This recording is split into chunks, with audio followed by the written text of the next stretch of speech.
আসসালামু আলাইকুম এভরিওয়ান, মৌসুমী ডেইলি ব্লগসে আপনাদের স্বাগতম। সকালেই হচ্ছে আম্মুকে তাড়া দিছিলাম যে তাড়াতাড়ি সকাল থেকে যা করার করো। ভাবি হচ্ছে জমি থেকে টাটকা টাটকা শাক ছিঁড়ে নিয়ে আসলো, আর এদিকে আলু ভর্তা করতেছে। মানে সকালের ভাত এগুলো হচ্ছে দিয়ে খাওয়া হবে, যেহেতু রাতের মাংস টাংস মাছ সব কিছুই আছে, এগুলো দিয়ে সকাল সকাল হচ্ছে খাবার খাওয়া হবে। আর আম্মুকে তাড়া দিচ্ছিলাম যে তুমি দুপুরে রান্না যা কিছু করার তাড়াতাড়ি করে নাও, আমরা হচ্ছে বের হয়ে যাব। এখানে যাওয়ার কথা, এই জন্য হচ্ছে তাড়া দিচ্ছিলাম। আর আম্মুকে তাড়া না দিলে আম্মু বেরও হবে না, দেখা যাবে আবার বেরও হওয়া হবে না। আর বৃষ্টির কথা তো বাদই দিলাম, কখন কোন সময় বৃষ্টি আসে তার কোনো ঠিক ঠিকানা নেই। আর এই মিষ্টি শাক আমার একদমই অপছন্দ, আমি মিষ্টি শাক খাইতে পারি না। পরে হচ্ছে এই সব শাকগুলো আম্মু ফেলাই দিচ্ছে, আম্মুও খায় না। আর আমিও জানি না যে এই শাকগুলো হচ্ছে মিষ্টি। আমি চাচিকে বলছি যে শাক দিয়ে যায়েন, তো আমি জানি না যে জমির শাকগুলো সব মিষ্টি শাক আবাদ করছে, এগুলো মিষ্টি মিষ্টি লাগে। এই শাক একদমই ভালো লাগে না, আমার তিতা শাকটা খাইতেই ভালো লাগে।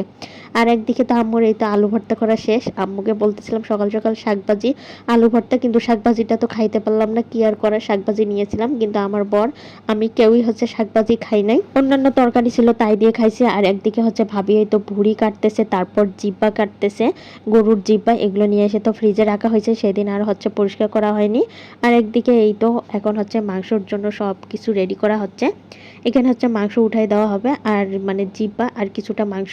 আম্মুকে বললাম জিব্বার মধ্যে কিছুটা মাংস দাও, আমার এটা খাইতে ভালোই লাগে।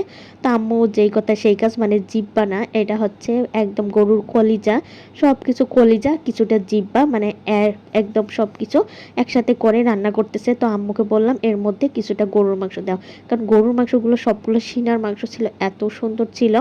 এখানে সব কিছু বাটা মশলা দিচ্ছে, আর হচ্ছে কিছুটা গুঁড়া মশলা দিয়ে তারপরে মাংসটা এখানে কষিয়ে নেওয়া হচ্ছে। তো আম্মুকে বললাম এক চুলায় রান্না করলে তুমি একটা রান্না হচ্ছে গ্যাসের মধ্যে তুলে দাও, আর একটা হচ্ছে এইখানে করো, ইলেকট্রিক চুলায় করো, তাহলেই হয়ে যাবে, নয়তো অনেক দেরি হয়ে যাবে।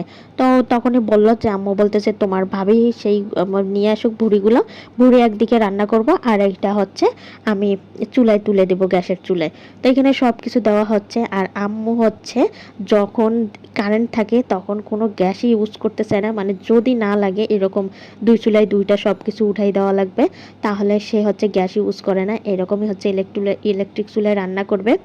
তার যে হচ্ছে মানে মারা এরকমই একটু কৃপণতা, মানে মনে করে যে গ্যাস ফুরাই গেলে গ্যাস নিয়ে আসা ঝামেলা। তো একদিকে হচ্ছে এখন হচ্ছে ইলেকট্রিক চুলায় এইখানে হচ্ছে ভুড়ি তুলে দেওয়া হলো, আর একদিকে গরু মাংস ভুনা হচ্ছে। তো এখানে সব কিছু দিয়েছে ভুড়ির মধ্যে দিয়ে ভালো করে এখন হচ্ছে কষানো হচ্ছে।